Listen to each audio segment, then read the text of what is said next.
Hello everyone, welcome to another video. So today's video will talk about the logical equivalences.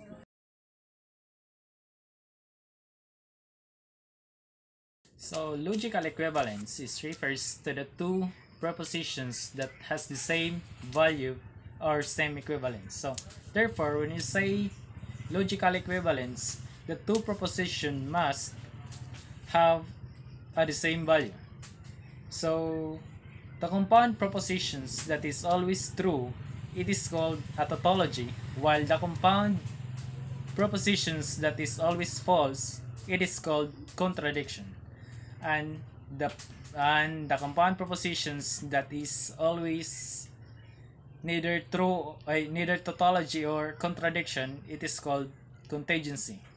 So the laws of logical equivalence is refers to the laws that tells the truth or the positions that has the same value or equivalent.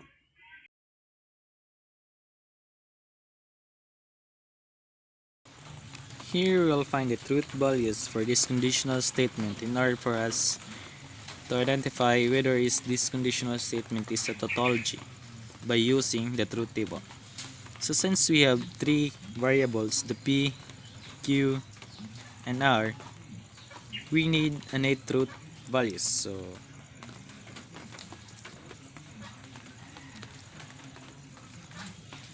P, Q, and R.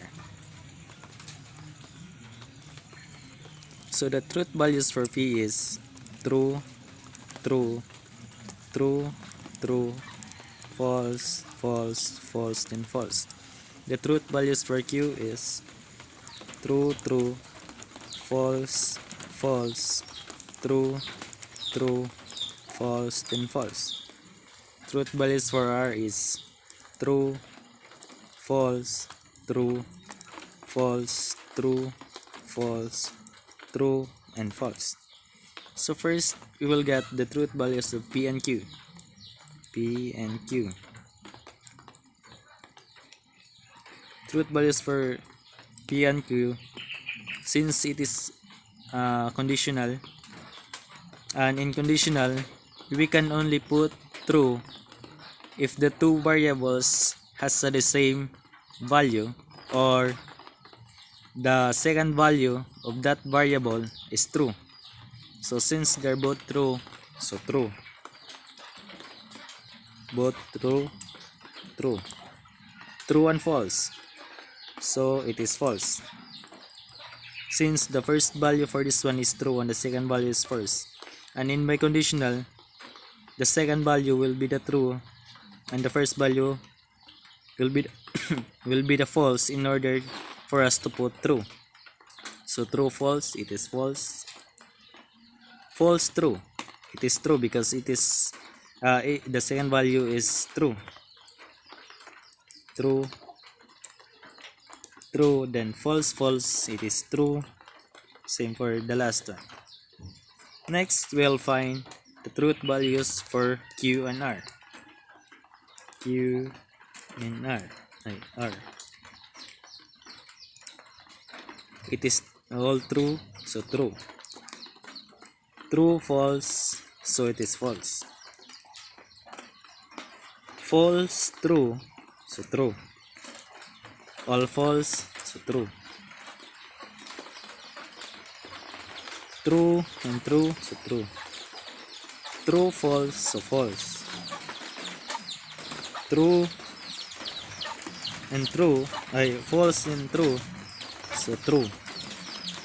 All false, so true. So next, we'll get the truth values of P and Q conjunction Q and R. P and Q conjunction Q and R.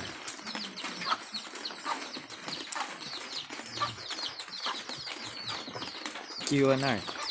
So it is in conjunction, we can only put true if the statement is all true. So since it is all true, so true.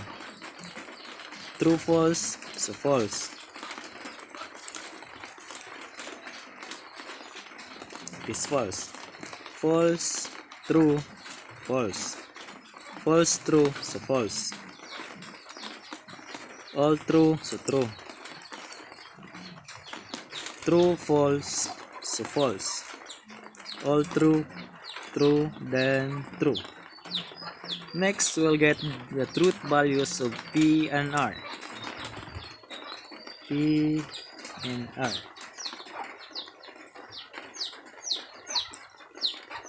True, true is true.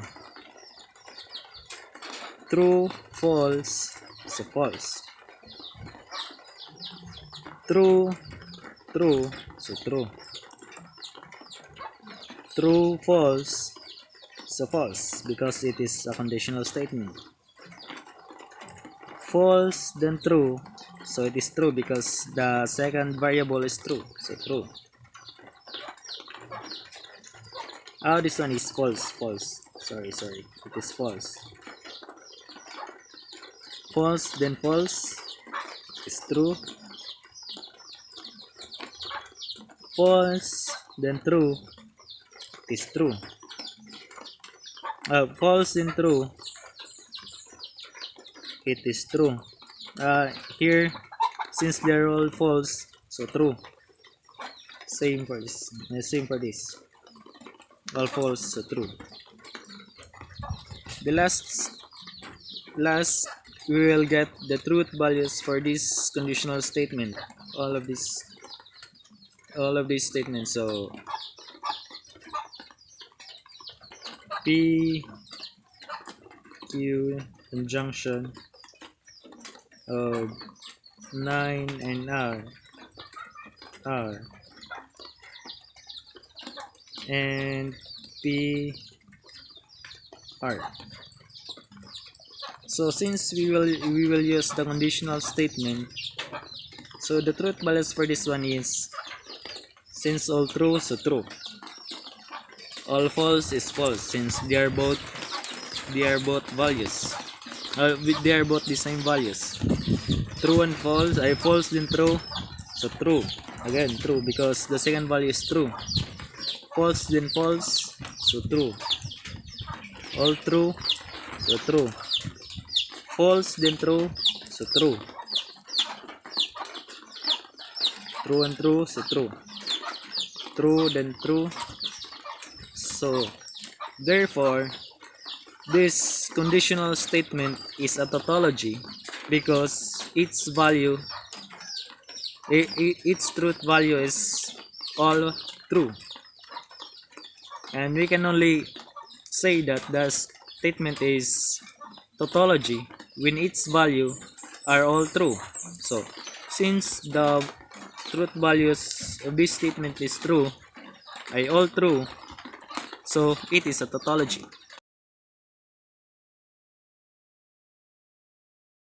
So our next biconditional statement is P disjunction of P and Q, conjunction of P and R, conjunction of Q and R and R.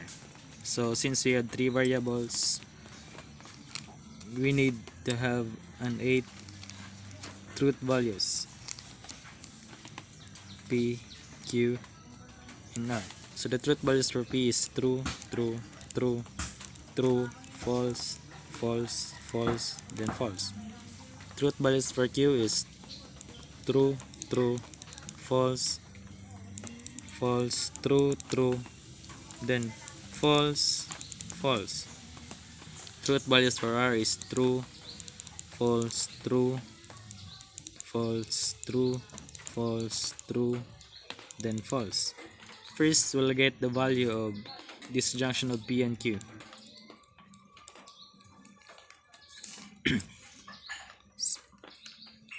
All true, true. In disjunction, we can only put true if one of these variables has a true value. So true. True, false, so true. True, false, true. False, true, true, false, true, true, and all false since they didn't have a truth values, so we will put false. Same for the last one. So the next is P and R. P and R. All true, so true. True, false. We will put false. Because in conditional statement, we can only put true if they are the same value, or the second value has a true value.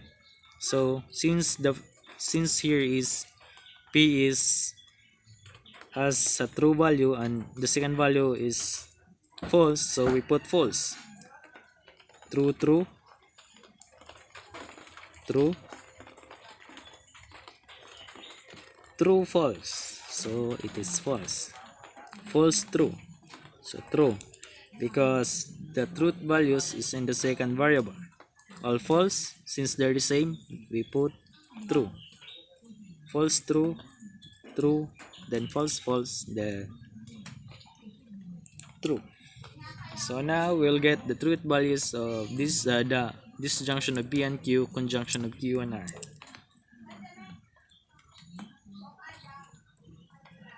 Disjunction of P and R. Since we will use conjunction, and in conjunction we can only put true if the value of these two variables, the values of these two proposition is true, all true. So since it is true, true, false, then false, all true, so true, true, false, so false, false, true, true, so false, and the last one is false.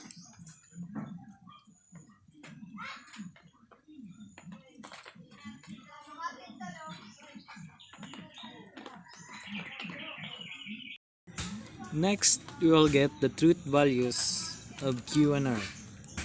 Q and R. All true. True, false, it is false. False, then true, it is true. False or false, so true. And all true is true. True, false, so false. False, then true, so true. All false is true. Next, we'll get the truth values of P, disjunction of P and Q, conjunction of P and R, conjunction of Q and R.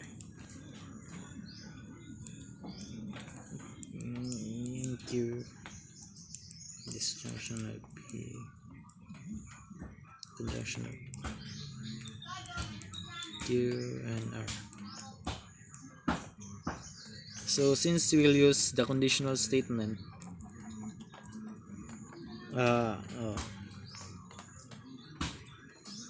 so true,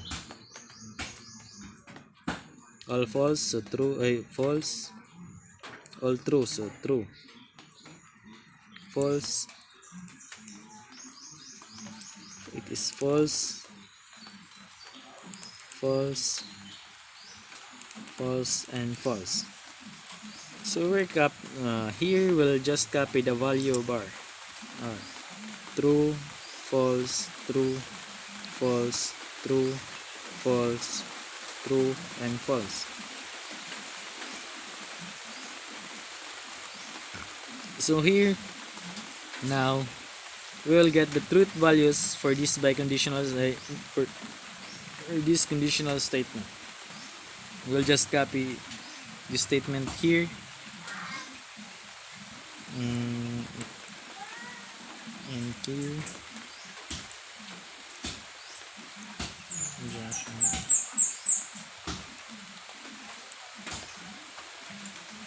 conjunction of Q and R and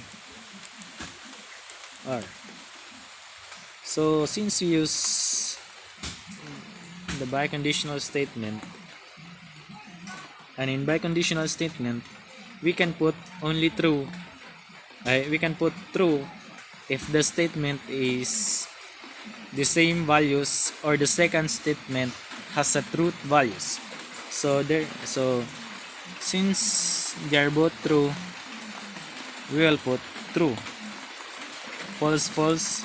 So true, true, true is true. False, false is true. False, true is true. 6 1 2 3 4 5 6. False, all false. So true. False, true. Since the second value is true, so we'll put true. False, false is true. Therefore, this biconditional statement is a tautology because all of its truth values is true.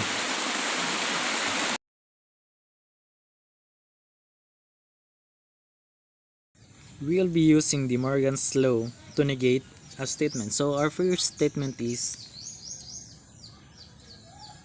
John is rich and happy. Let P represent John is rich and Q represent John is happy. It can be presented as the disjunction of P and Q because of the word and. By the second of De Morgan's law, negated disjunction of P and Q. P and Q is equivalent to conjunction of P and Q. P and conjunction of negated P and negated Q. Therefore, we can express the negation of original statement, which is this, as first we'll negate P. John is rich. So the negation for P is John is not rich. So since we are using conjunction connector, we will use the word or no, and we will use the word and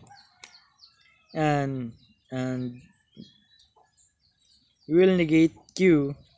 John is happy, so the negation for Q is John is not happy. So the negation for this statement, John is rich and happy, is John is not rich, and because of the conjunction, John is not happy for the negation of Q.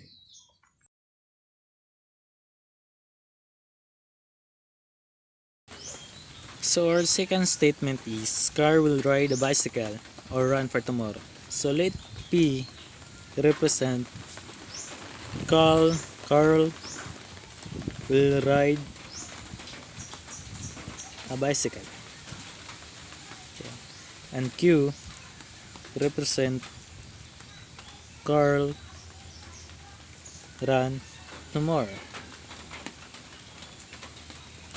This can be presented as disjunction of P and Q because of the word or. So by the second of De Morgan's law,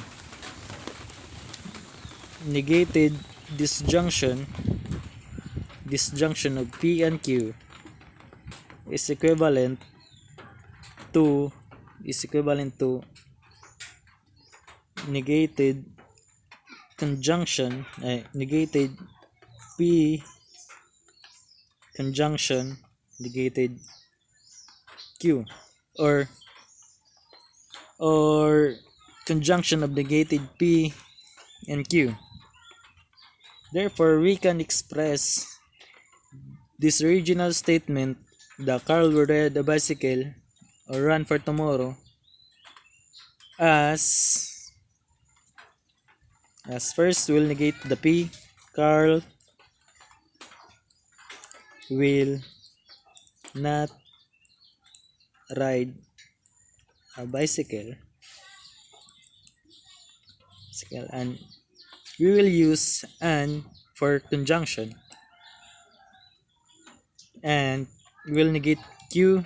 Carl run tomorrow. The negation for this is Carl will not run tomorrow. Therefore, our negated statement is Carl will not ride a bicycle. Carl will not ride a bicycle, and Carl will not run tomorrow.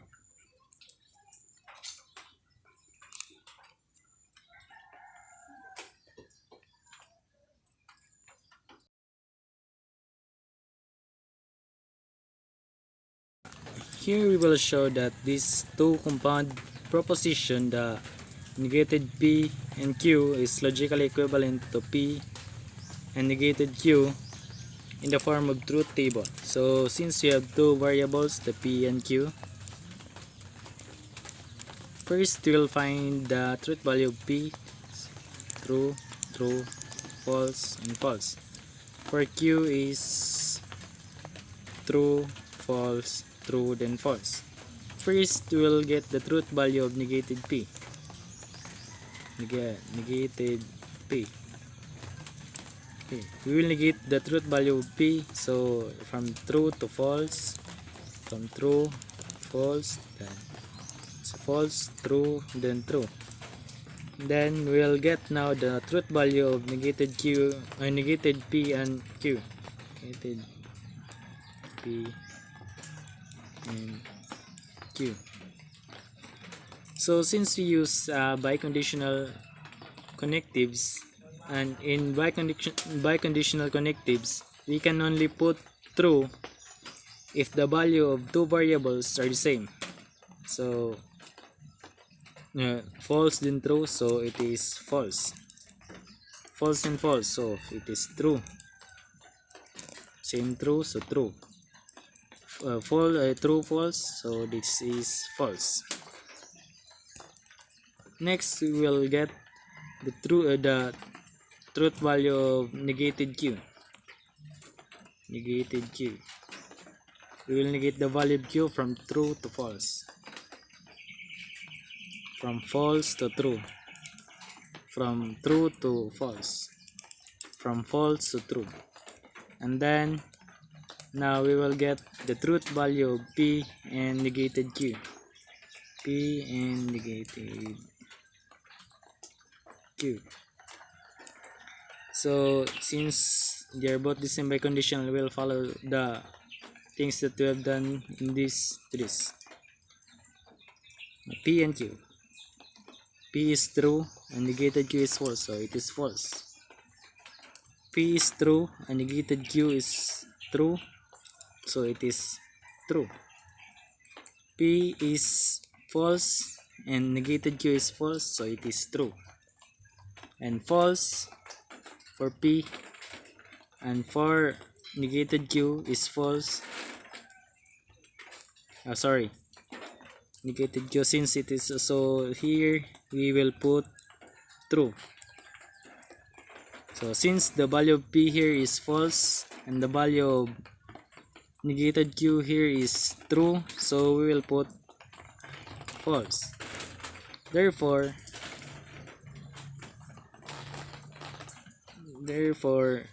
negated P and Q is negated P and Q and P and negated Q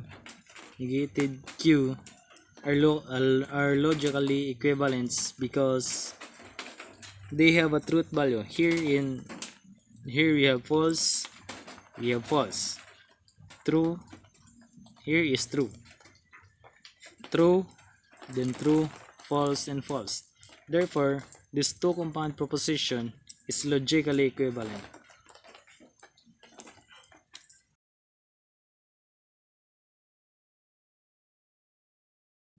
We will show that this compound compound proposition is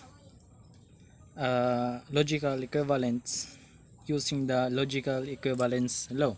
Uh, this here we will be using second biconditional law, conditional law. So this will transform into negated P plus negated Q. So here we will be using two we will be using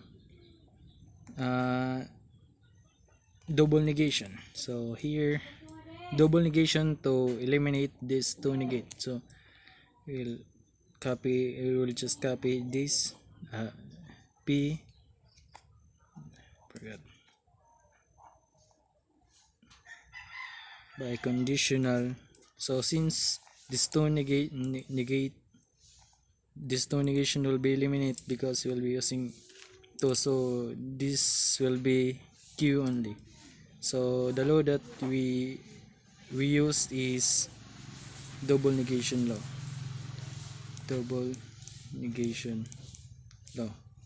So therefore it is logically equivalent to this.